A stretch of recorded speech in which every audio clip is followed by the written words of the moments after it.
even if you don't do something today, you know, the world's not going to blow up. This isn't going to disappear. It is a new reality. Why does it matter if you know it at 3 o'clock or know it in a week from now? Like, is it actually going to make a difference to what you're working on day to day? Sorry, I'm trying to like both listen to what you're saying and still because I've still got Digesting. 49 new messages to read and I haven't looked at the questions yet. um, Today we have a fantastic session for you. We've got a human being who is just absolutely brilliant. I've really enjoyed getting to know Lauren over these past few weeks. If you head to the QR code on screen right now, you'll head right to Lauren's LinkedIn. Do say hello to Lauren and make today the best day on LinkedIn that she's possibly ever had. Today, we're going to be speaking a little bit about how to improve your brand's AI visibility. Obviously, with the community being the size that we are, the amount of folks that we are, we're going to be covering an awful lot of ground, and it's going to be dead exciting. Before we get going with today's session, then I just want to say a big thank you to this week's featured sponsor. They are a company called Planable. Now, Planable are the social media platform that we use, the social media scheduling platform that we use every day at the Marketing Meetup. And so it's always nice to be able to endorse a brand that we use every day. At Planable, they've done a recent resource called RIP to the hashtag debate, sharing all kinds of guidance on where hashtags are in 2025. So if you've ever wondered how many hashtags to use and all of that, then head to that resource by Planable. Also, a big thank you to Wistia, Cambridge Marketing College, Known and Frontify. Each of these are incredible sponsors that mean that we can keep on bringing these sessions to you. And Lauren, it's over to you. Thank you for being a complete legend and spending some time with us. Of course. Yeah, really happy to be here. And I feel bad for having been hiding under a rock that I wasn't actually familiar with the marketing meetup until fairly recently. And just what an amazingly welcoming, yeah, nice bunch of humans it seems like so far. Like I don't recognize a lot of the names in the chat. And actually that feels quite nice. They're quite exciting to sort of expand the network like that. So I'm also going to do a quick tech check and make sure my slides appear as they should do. Does Slides this are up. look like you might expect? Slides are up. You're nailing it already. Okay, cool. That's a good start. Um, so are you happy for me to jump in? Go for it. I'm shutting up now. So. Okay. Well, like I say, thank you so much for having me. I'm going to be talking to you about AI visibility for brands, for marketers, or how to get our robot overlords to recommend you to their human friends. Um, because I do genuinely see this as the next big thing, as also the founder of something called Next Big Thing. Um, so if before our internet has been basically about optimizing everything for eyeballs, so that's what we've been driving towards in order to get people to purchase or to do things that we want. But now we need to be starting to think about these robots or AI tools such as Chat GPT as part of our audience. That, as a side note, I actually think the whole way our internet runs is going to change quite quickly if we're having AI agents going and manually doing our shopping for us. But I'll stick to the marketing part. Um, really briefly, who I am, I'm Lauren. I'm a marketer with 14 years of experience. I've been at Meta and Amazon, and I run something called Next Big Thing to help more women get into AI and emerging tech. So it's a community. It's also a kind of consultancy doing things like AI trainings, etc. We partner with lots of cool brands.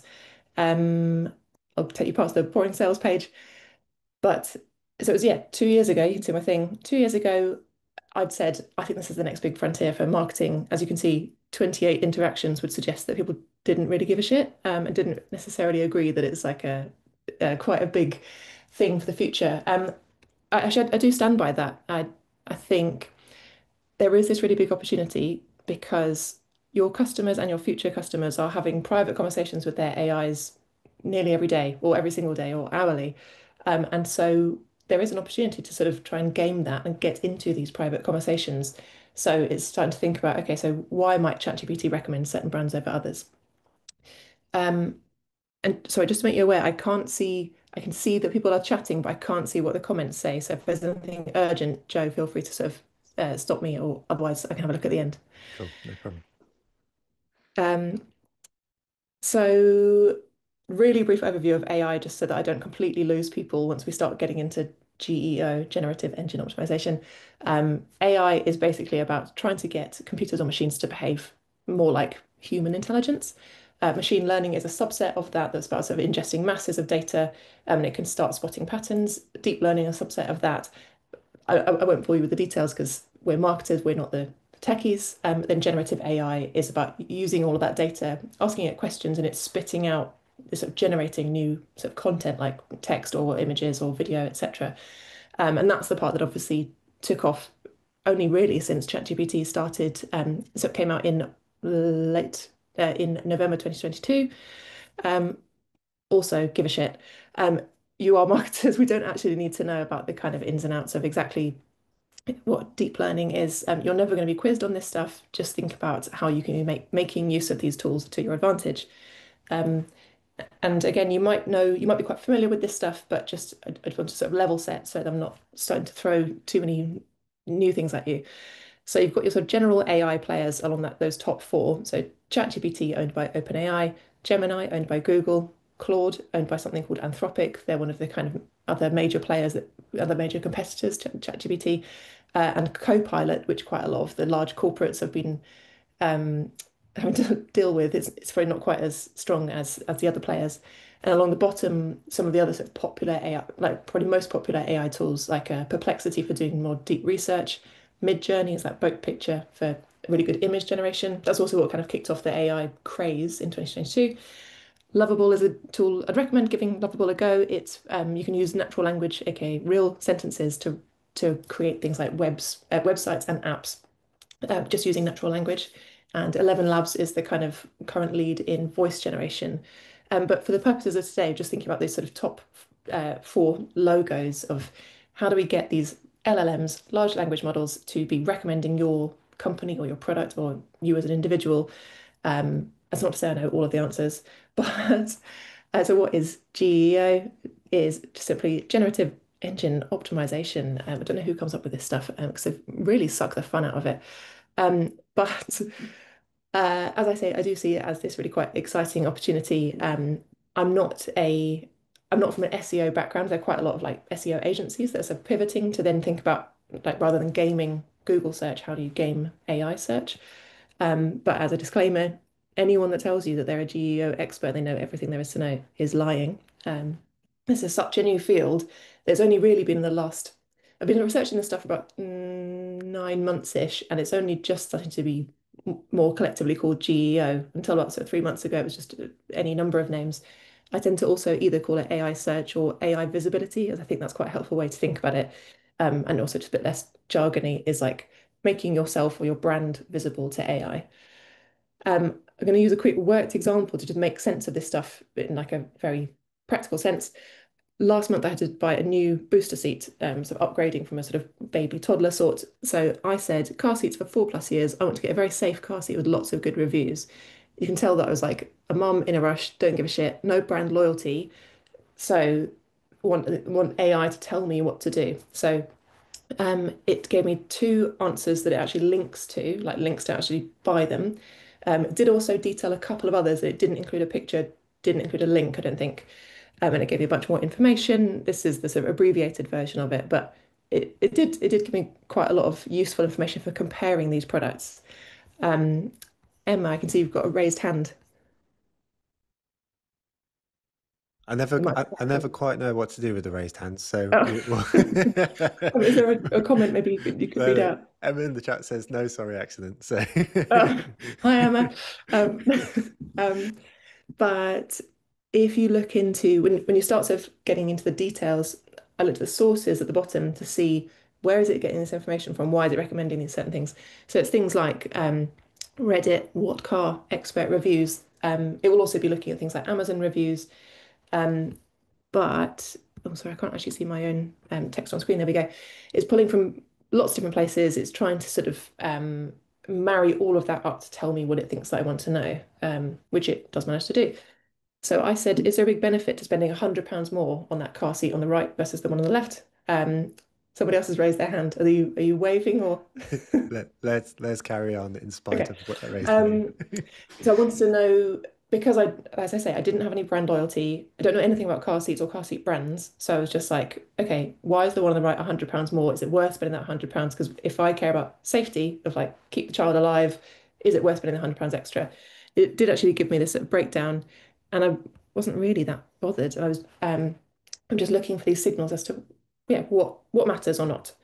And so the verdict it gave me was like going back to still those two options. And for me, that still answered what I needed. So da, da, da, da, I spent £89 because ChatGPT told me to. Um, and so I do think this is, like I say, a really interesting opportunity because I know this is obviously a sort of consumer example as like an individual shopping for a thing in a rush, but I think we'll start to see that increasingly. I think 24% of people, oh wait, no, it was higher than that. It was 48% of people are already using, of shoppers are already using AI as part of their search. So if before there was a sort of trend for just using TikTok for sort of shopping terms and or like using Amazon as a search engine, I think we're going to now see AI search as being massive, as sort of increasingly so that all of the conversations are going to be funneled into these private chats. What about zero click? I hear you ask loudly. What about there's lots of kind of scary headlines about AI eating all your traffic. And what I'd say is people don't necessarily want to go on your website. Um, you have to give them a good reason to go on your website. And but the opportunity on the sort of flip side of that is that yes, you'll be getting fewer clicks on your site, but if ChatGPT or Copilot or any number of tools recommends you and links through to you, the person that clicks on that link is warm and ready to buy. They are warm leads. This is so you actually see a much higher conversion rate if you are organically recommended. There will also be the opportunity to do what's it called like sort of sponsored I don't know, I don't think there's even like an agreed upon name for it, but it's almost like sponsored responses within things like ChatGPT. And what if I don't do anything about this? Answer, nothing. Nothing will happen if you don't do anything, then nothing will happen. You're not, it's not going to be the end of the world, but you might find that your competitors are starting to experiment, and they might see some wins. Um, Uh, oh, I've already shared that stat, but I do see it as a kind of golden ticket of like it's not to say I think it can completely transform your business. Some people might end up finding that, but I'm trying not to overpromise here. But I do see it as a fun opportunity. This is a sort of time to be experimenting, seeing what works. Because I was talking to Joe previously about the fact that I see parallels with the sort of 90s dot-com boom and subsequent bust that there was a lot of sort of frothy, high valuations of dot-com companies. And so when we had this dot-com bust, yes, lots of companies went out of business or like had funding withdrawn and that kind of thing. But the technology did actually stick around.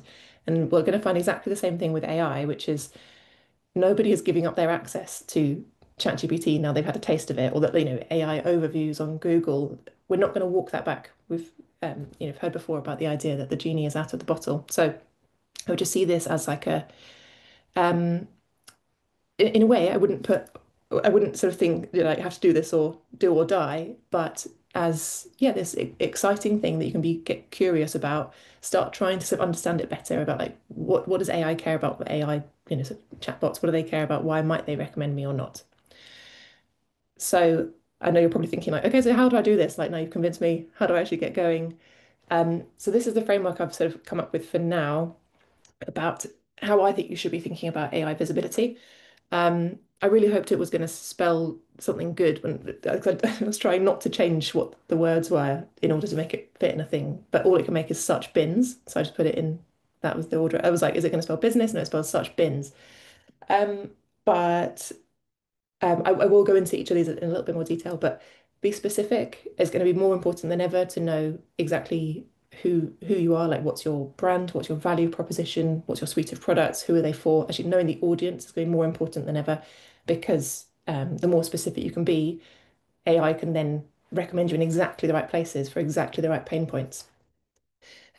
Be unique or uniquely valuable. Having a viewpoint on things or having unique tools or reasons to go on your website, the more the merrier. Being credible, so basically having press mentions or appearing organically in places like Reddit. Quite, again, I can go into this a little bit more detail. being human, um, just remember that also Chat GPT and equivalent tools and LLMs are using natural language when they're talking to users who are your sort of potential customers. So basically make everyone's life easier by sort of skipping the middleman, skipping all the like metaphors and innovating to impact and other things that are a bit wishy-washy. Just get specific about like what it is that you do and say it in a human way. Be brand led, so mention your brand like within, especially at the beginning of the sentence, or like your product, whatever it is. So rather than like Deloitte saying we are a consultancy that da da da, you'd be like Deloitte is a consultancy that, so that AI can then sort of lift that as a sort of directly quote things. Be informative, or be helpful. Just like the more you can actually give useful information, you'll continue to get recommended or be surfaced. Be new, so things like creating blog posts, and so you're seen by AIs as making lots of stuff, and that you're sort of a business that's in business. And being structured, so sort of how you structure your information will start to change. But you'll also notice about this list, you're not totally reinventing the wheel when it comes to things like creating content or what lives on your website. This is not, luckily, it's not like, right, time to be a horse. No, there's a lot of the same sort of principles as we're already employing in, what you're doing and writing and making every day. Um, I've thrown myself off with the horse comment. Um, so be specific about what it is like who you are and what it is that you offer. Um, as I say, the audience piece is more important than ever. So I know as marketers, in theory, your mission, vision, values, you know what your business is. But I just think the reason this is important is because an AI such as ChatGPT, so I feel like this is like sponsored, hashtag spawn, but ChatGPT is still seen as the kind of leader in this space. It does seem to be the sort of what's being used the most, and especially with as it's speaking to an audience of marketers, um, I think is going to be the most popular amongst you guys. Um, but it's more important than ever to kind of go back and look at that stuff of like, what are we about? Don't make assumptions about what people know about you or what AI knows about you. Imagine you're speaking to your most literal friend. I think I'm also quite a literal person, so I think I quite like it when people say the exact things they mean, and AI appreciates the same thing, which is, um, as I say, if you're actually creating full sentences that make sense to it and it can just lift and drop into chats with its users, you've made AI's life easier, and that's a good thing. Be unique. If you can create things like sort of interactive calculators or like proprietary reports, anything that your competitors basically aren't creating the exact same thing, because there's plenty of stuff that you'll be saying some of the same sorts of things as your competitors or other businesses out there. But whatever you can do to actually make something a bit more unusual, you could even say on this page, be weird, of like that there's more opportunity than ever to kind of be a little bit out there and get noticed. And again, that kind of gives AI a reason to pay attention, because it's a difference in a sea of noise. Be credible. This is the one that I would say is probably maybe not the most important. I'm sorry that the letter I isn't bolded. That really gets to me. But the credibility point, this is probably one of the most important. This is where GEO and SEO also have quite a lot of overlap. Is you need to be thinking about building authority in this space, whatever industry you're in. So how can you get mentioned in the press? Whether that's premium press is what AI is like the most, because that really does lend a weight to your business or your product. Because, and actually, one of the reasons for that, if you think about it logically, is that it's a journalist's job to kind of root out the bullshit, and whether people are just sort of talking nonsense, or if they're actually any good at what they do. Journalists also look for data as to, is this business successful, numbers wise. And so if you can get mentioned in proper press of, grown up stuff like Wall Street Journal, New York Times, that kind of thing, and actually especially those American titles, then amazing. That'll be really visible to AI. But also industry press, so like Campaign Magazine, The Drum, or things within your vertical, if you can get sort of mentioned in trade press, those are all really good signals for AI that you are legit, that you're an expert, that you're good at what you do, that you are credible. UGC wise, places like Reddit and Mumsnet, not exclusively Mumsnet. This one's more of a sort of generic list of just thinking about where are people talking about the kind of things that you sell. It'd be pulling in masses of that data and kind of yeah, lining things up as to like, do the Amazon reviews reflect the same thing as what people are saying on Mumsnet about your business?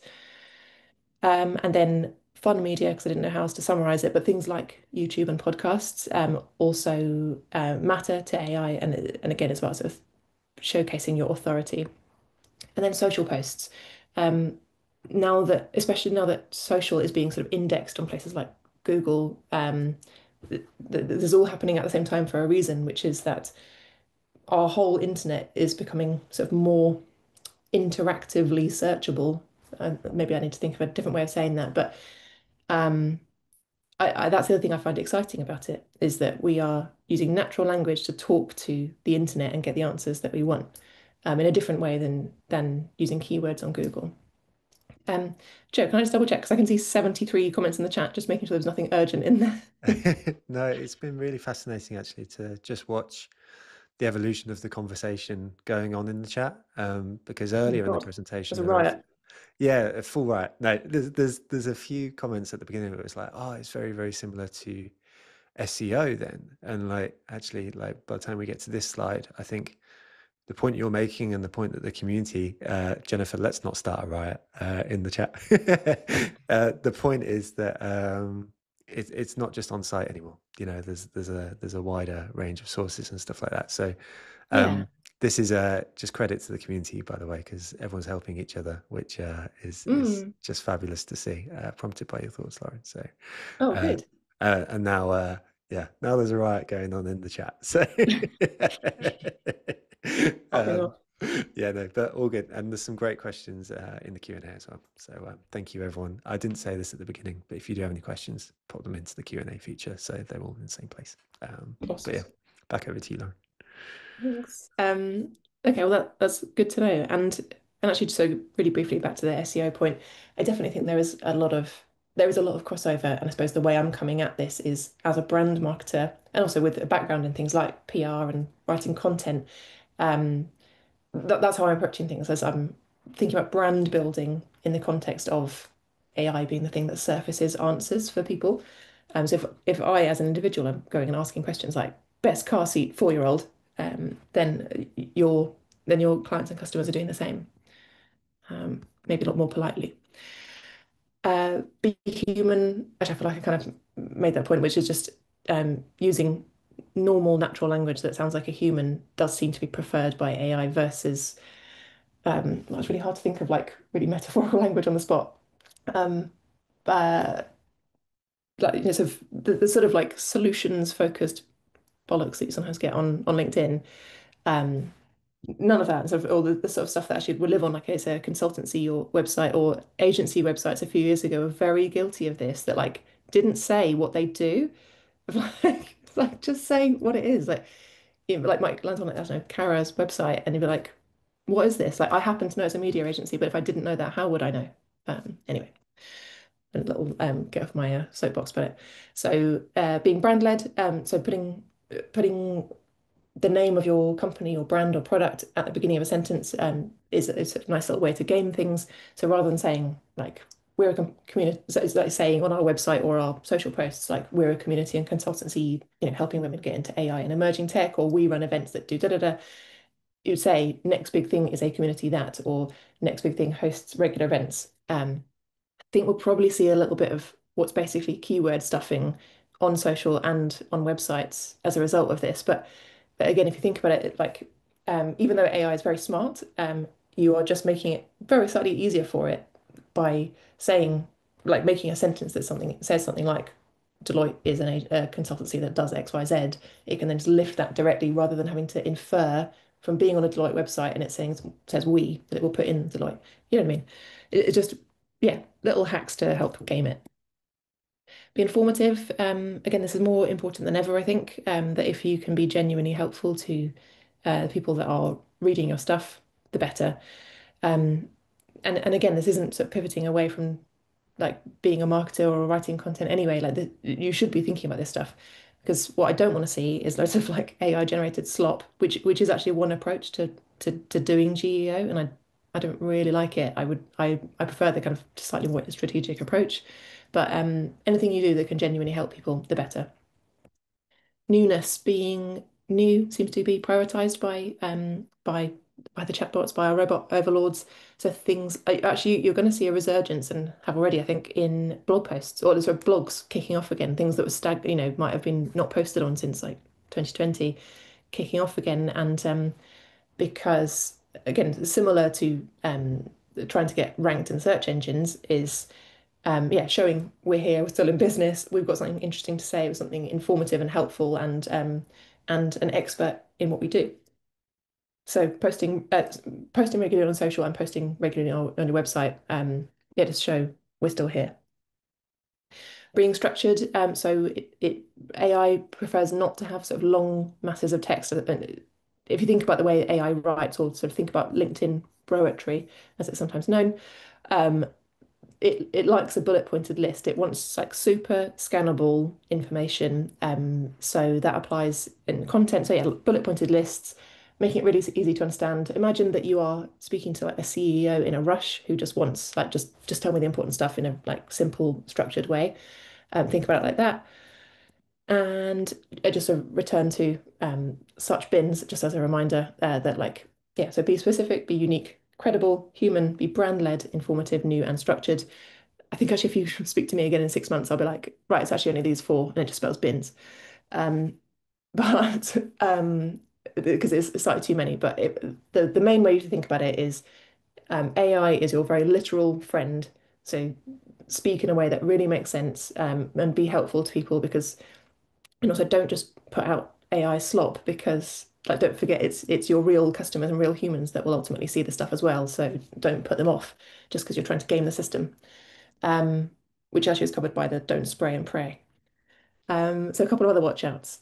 So you'll probably have noticed that AI answers, even if you were to phrase the question the exact same way, even to the same AI tool twice in a row, you're going to get a slightly different answer, or maybe very different answer. So it might not recommend the same brand twice. If I think back to the car seat example, and actually I need to test that again, is like just see what it says the second time I ask if I phrase it the same way.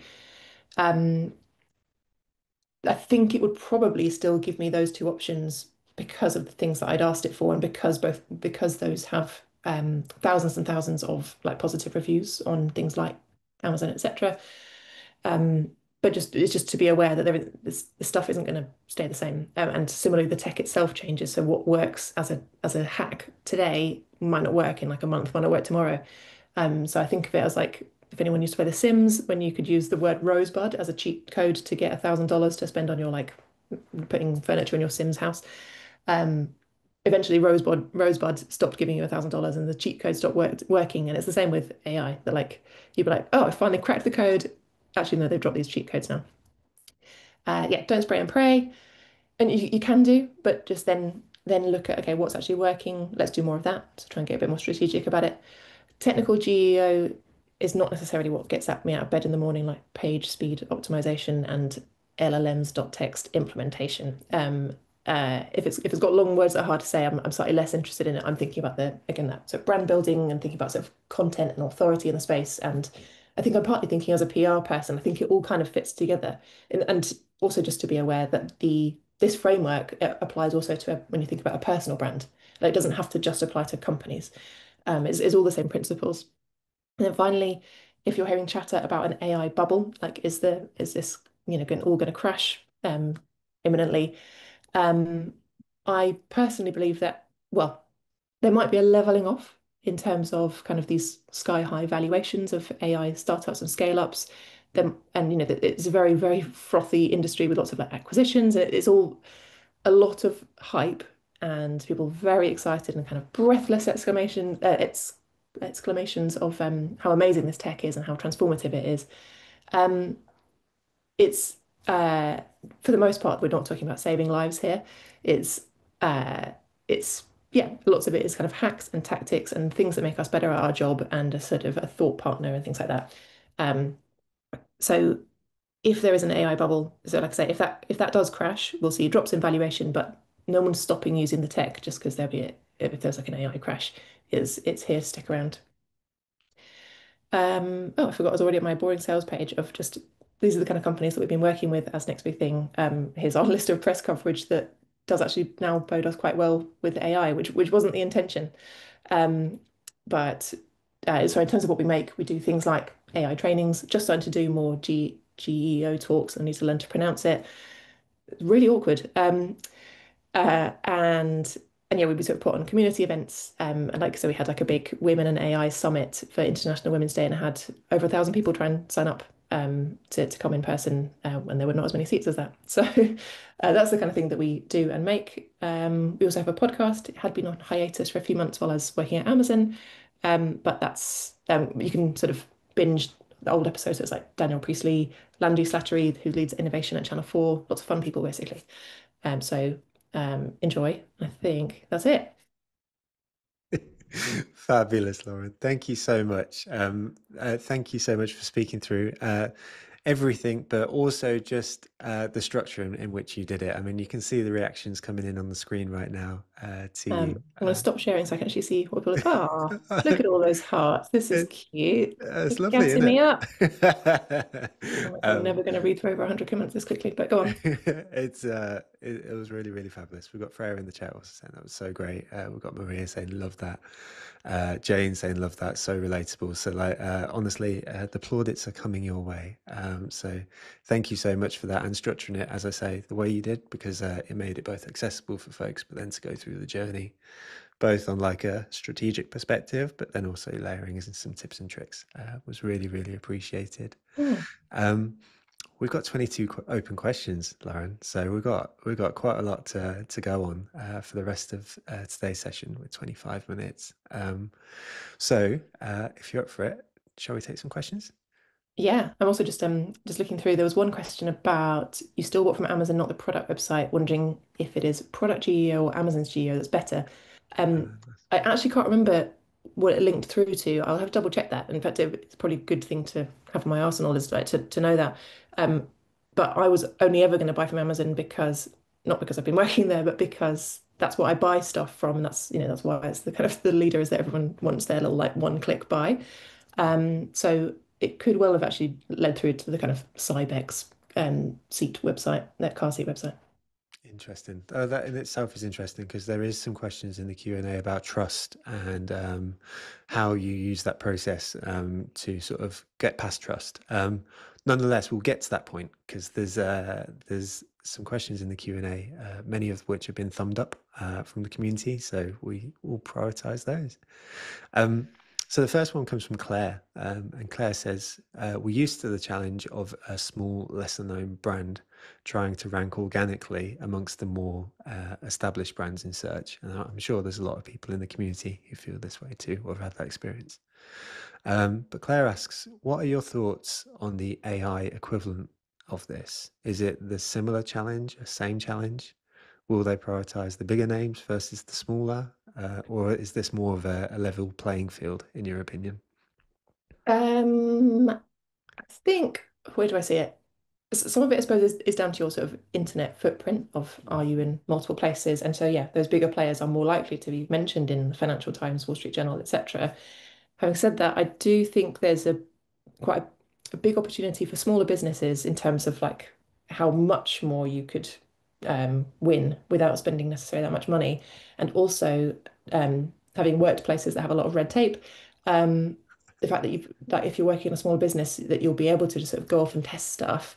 It might not need multiple decision makers in the process, and that's a bit more exciting that you can actually just kind of go and yeah, just be like, let's go and see what's working, or you as an individual can kind of go and research it more.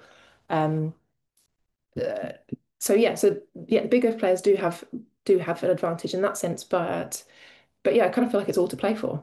Yeah, I love that, and it's an interesting point. You sort of related back to the moment where partway through the presentation, you and I had that exchange and with the community as well, because it was the slide where you were speaking about all the opportunities in all the different places that AI sources are going to be taking stuff from. So um, to massively oversimplify things. You know, if we were thinking about SEO being more like on-site optimization, then we're speaking about AI here having the opportunities of taking information from all of the respective sources. And to your point, you know, that's an opportunity for those smaller brands because like smaller brands can win on TikTok or whatever it may be, Mhm. a little bit better than a red tape based company, to use your phrasing. So like, I love Yeah. the excitement point around it. I think that's really cool.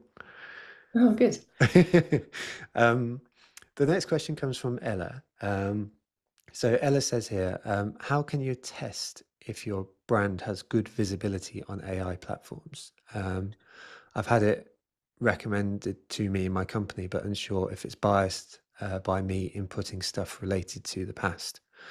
Um, I've got a suggestion, but I'd love to hear yours first, Lauren, because you're the star. So Um, it will be personalizing your results. If you know, sort of, especially if you're using like a logged in version of Chat GPT or Copilot, whatever it is, it will be pulling stuff from the previous things that you've asked about. A bit like if you're using Google and it will be personalizing to you as well.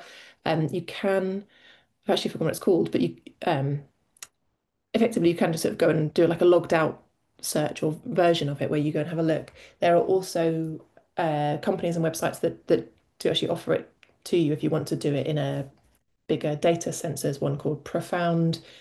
There's basically a few different tools that you can actually go and like plug in like which tools are mentioning me or not, and like they can give you a score. I actually thought about building a business like that myself, and I was just like, just remembered that I'm actually well, I'm not a techie, I'm a marketer, and I was like, I'm gonna leave the technical people to go and build a business like that. But yeah, tools out there exist, like Profound. Absolutely, and I'll give a quick shout out to both Hrefs and SEMrush because it's been really interesting. I think seeing these sort of existing SEO based tools having to adjust to this new reality. And I know Mhm. that Hrefs, for example, have been making a lot of noise about like AI search, and to the point that you made at the beginning there, like everyone's LLM is going to be different, so it's not the same as sort of the landscape that we're used to. But I think these existing platforms are doing their best to sort of keep up with the times as well. Thank you for speaking through that, Lauren. I hadn't actually heard that tool that you mentioned before, so we need to go and check that out as well.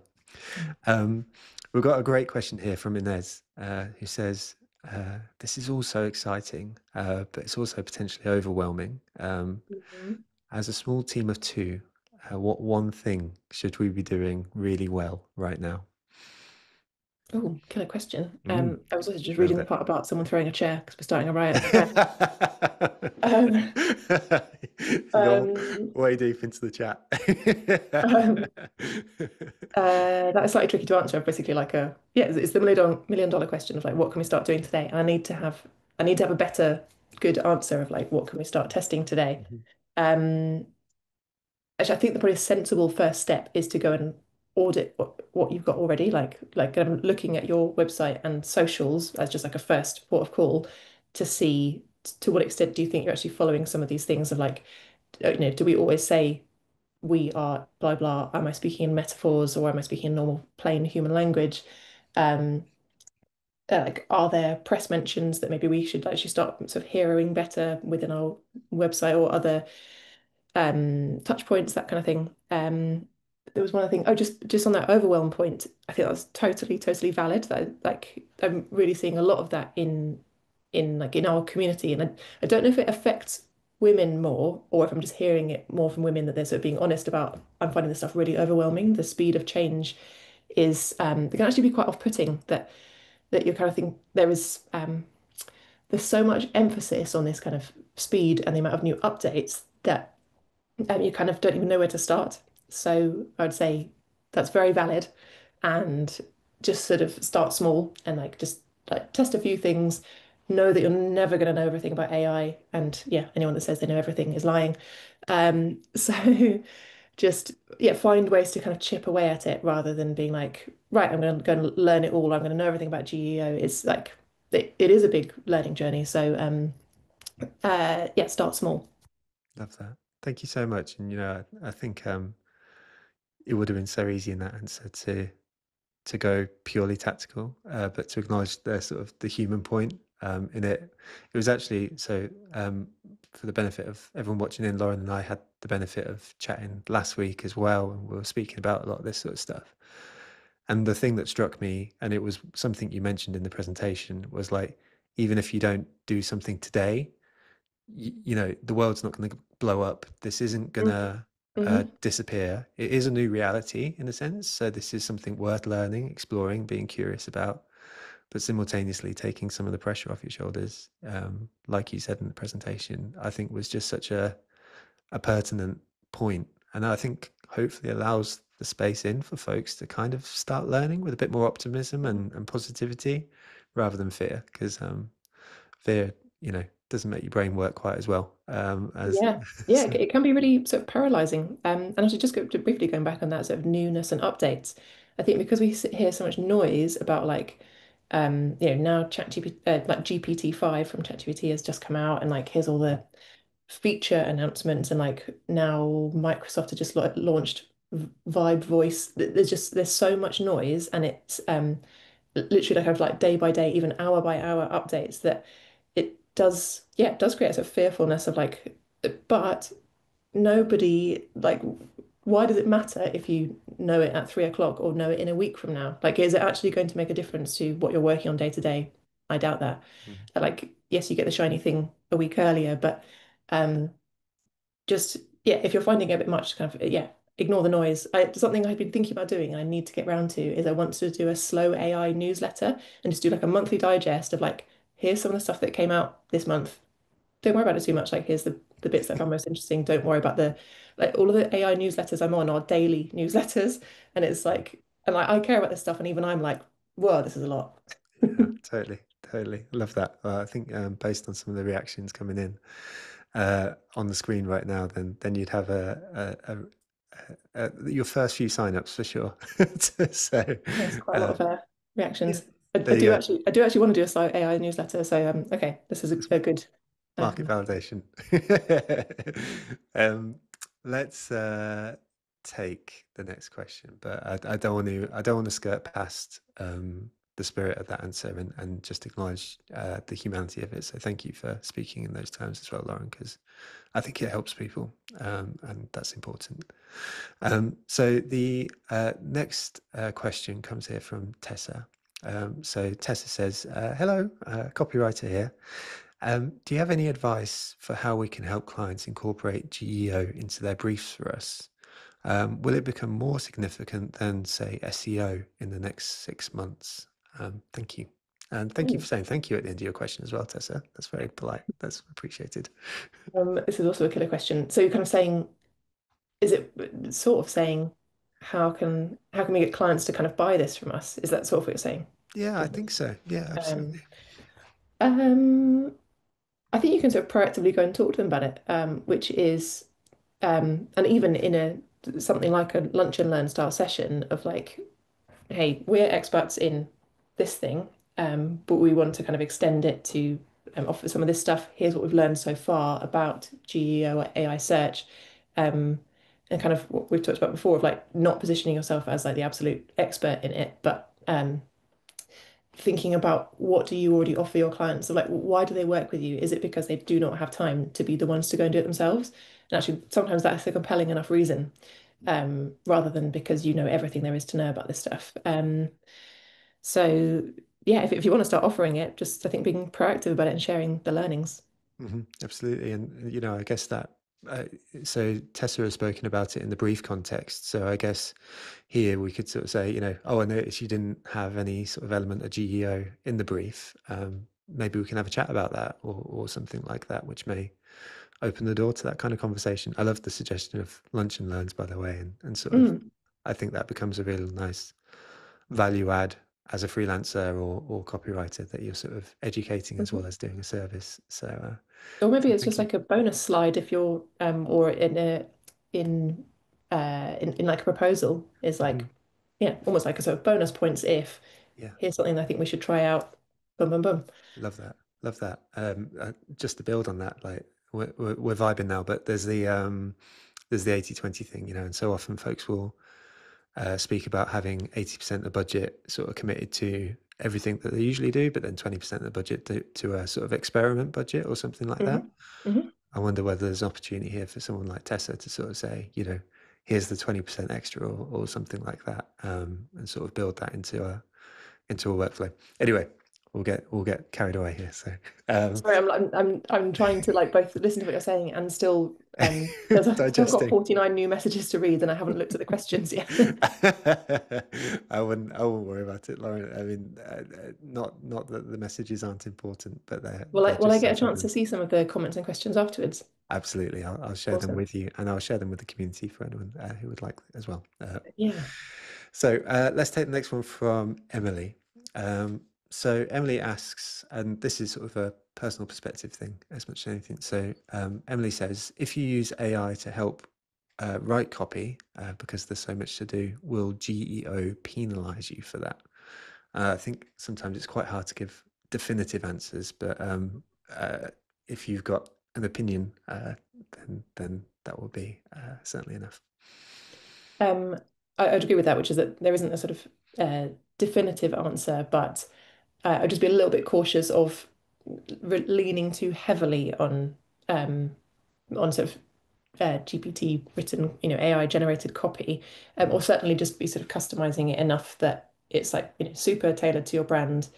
Um, yeah, I wouldn't be sort of copying and pasting whole paragraphs, which you're probably not doing anyway, but just yeah, or avoiding what's even the word for it when you're kind of saying it's not this, it's this. Like there are certain things that AI does a lot in terms of Right. in copywriting. There's also a list of I can send around a list of like what's the word for like bad words that when talking in a sort of advertising context, like there's a blacklisted words. Mhm. You could say you could tell your ChatGPT or whichever tool, please avoid using all these words like delve. There's literally loads of them that it's very guilty of using all the time. That's it, Foster. I mean, Hmm. we got Charlie in the chat saying Foster, cries in Foster. I love that. Elevate. Yeah. Bang on.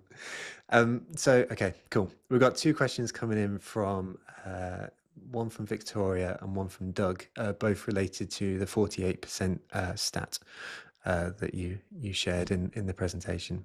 So I'll ask both at the same time. So Victoria says, do you remember where the stat came from? Yes. On It's called Yotpo, who are like a sort of what are they even called? Like a loyalty sort of agency company. What's the name of it? I can copy and paste it into the chat. That's fabulous. The name of it. Thank you. That's great. And then Doug has asked about the transformation into, so the example you gave that you acknowledged up front was it was a B2C example with the baby chairs. Oh yeah. I'm asking slowly to give you the chance to grab the URL as well. Doug gave you the example of the baby chairs being a B2C example for the 48% of purchases using AI. Doug asks whether you think the same will happen in B2B.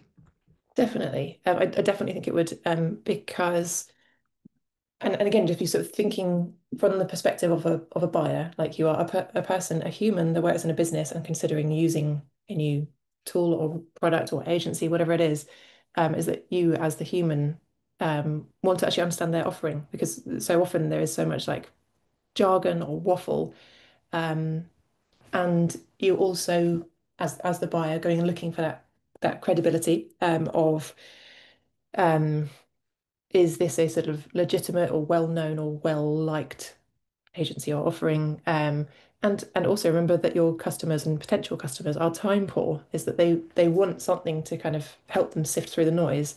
The type of questions that they might have been asking the intern of like, can you go and research, um, you know, like 5 social media agencies or event agencies that we might want to use? Um, that they can then be basically asking their AIs instead, be like, please, you can put on deep research mode and be like, what are the sort of 5 top events agencies in London that can offer? Actually, you can get really specific with AI, and it's smart enough that it can actually give you, I was going to say thought through, as though it's a human, properly thought through answers. It's not just giving you a link. That's why people are not going to, roll back to just using normal Google. Is that like if I ask a question, then just get given a list of potential websites that I might find the answer. Like, no, I'm not doing that. Yeah, bang on, bang on.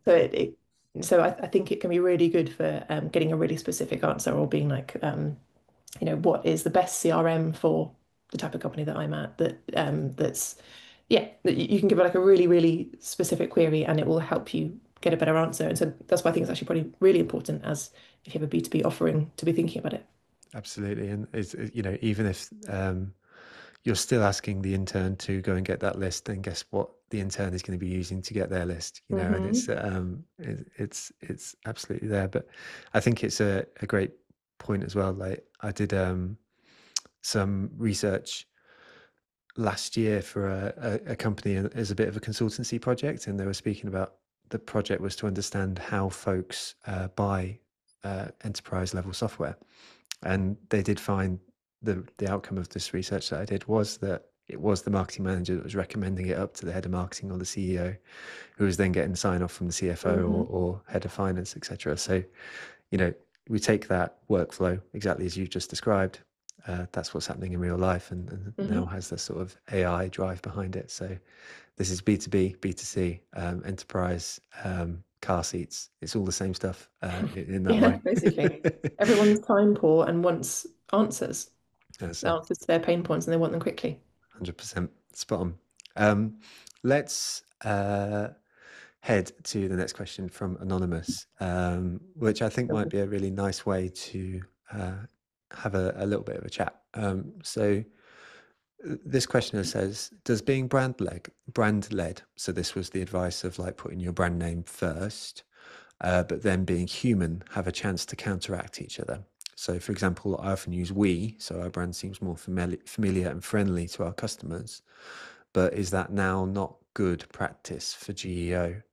And I guess the reason why I thought this was interesting is that so often these things are quite counterintuitive sometimes Mhm. and like can compete. I mean, Mhm. Google's been screaming in the SEO space to write content for humans forever. Mhm. And then the next blog post you read is top 10 SEO hacks. So, like, how does this balance sort of work in your mind? Um, I think in a way it sort of does us a favor as people doing the copywriting of that you don't really want it to get too much into just says like next big thing as a consultancy, next big thing as a podcast, do you know what I mean? Like that's not how we speak. So there is an opportunity to do both. So it's just um yeah, some of it is kind of gaming the system in a quite a similar way to SEO is kind of thinking about I would also thinking about having that variety on uh a website or like looking at your social posts of like you don't want to be writing the same way all the time because you're going to bore people. Mm. Because yes, AIs are reading your website, but so are humans. Trying to think what was what you said um in the question. Sorry. Um, Um, so, I forgot to mention in the kind of um, newness and being informative and things like that. FAQs are also really good. I think I need to explicitly call that out when I do a talk like this, actually, is that FAQs are also really good. And that's why we start to see them more on things like home pages. And you'll be like, why is there an FAQ page like halfway down the page? Um, because because it yeah serves the AI really well, but it also does actually answer the actual questions you want to know if you're the person landing on their website. And another sort of recommendation would be to surface people stuff that people are really asking. So like if you're getting customer support queries or tickets, just like go through those, like what's getting asked regularly, can we put that into an FAQ, or what are people saying about our company or querying on places like Reddit and answering those questions in the body of an FAQ. Um, that's just like another way to sort of approach it. love it. Thank you so much. And like, it's immediately sparked a thought that we need to put an FAQ on our homepage. So well done. Thank you. So do I. I'm saying all these things. I haven't actually implemented half of them. Isn't that marketing sometimes? So let's take this question from Reese, which is the third question down in the Q&A. But I think it was a good one to call out specifically because you mentioned Reddit as well. So Reese, you said in this chat, in the AI sources of Chat GPT, are there any that have more power or prominence over the other? Is it better to try and Reese is using the word game, PR or news blogs, or even just be present in forums like Reddit, especially when it may not be your own content. Um, it does seem to prioritize things like because the ones that I had on screen, so things like New York Times, The Atlantic, and other sort of Vox Media, and things like the FT. It does actually tend to also skew a bit more American. Uh, so I've lost the question. Um, and sorry, yeah, Reddit is actually one that I think Chat GPT is particularly reliant on. Actually, sorry, Google Gemini is also very reliant on Reddit because there's just masses and masses of people having real conversations and asking each other questions and answering them. That's where it's pooling that stuff from. Okay. So yeah, in answer, yes, there are certain sites and press outlets that have more weight than others. I think it's probably well, depending on your area of expertise, it's probably harder to um, organically get people having conversations about you on Reddit than it is to sort of get press mentions. But again, it depends what your who's good at what in your team. Yeah, if you've ever tried to do Reddit marketing, then it's not an easy skill at all, and it's No, yeah, you can just get like burned, like yeah, bounced out yeah. the room. Yeah, absolutely. And maybe rightly so. I don't know. Honestly, Lauren, there's 27 open questions, which I think gives Whoop. you plenty to go on with next big thing as much as anything else.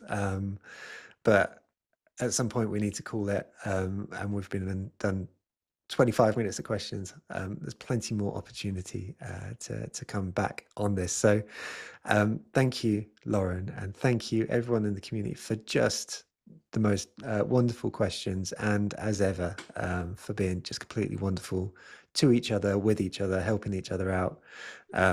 Honestly, it means the absolute world to show up like this as we do every week. A quick shout out, if you get your phones ready, to get the QR code for Lauren on screen right now, to give Lauren the best day ever on LinkedIn. And please do share on socials your biggest takeaway if you wouldn't mind. It helps us keep the conversation going throughout the duration of the week. A quick announcement for us is that we're launching our conference tickets on Thursday as well. So if you would like to come to the Marketing Meetup conference next March, then keep an eye out for that. Also, a big thank you to Planable for being the featured sponsor this week. And also a big thank you to Wistia, Cambridge Marketing College, known and frontify. They're wicked. Lauren, you've been a dream. Thank you so much for taking the time and sharing as you have today. And thank you also to everyone in the community. You're the absolute best. All that said, hope to see you next week, where I'll be broadcasting in from Morocco. So Amazing. we'll see you then. Take care, Thanks. everyone. See ya.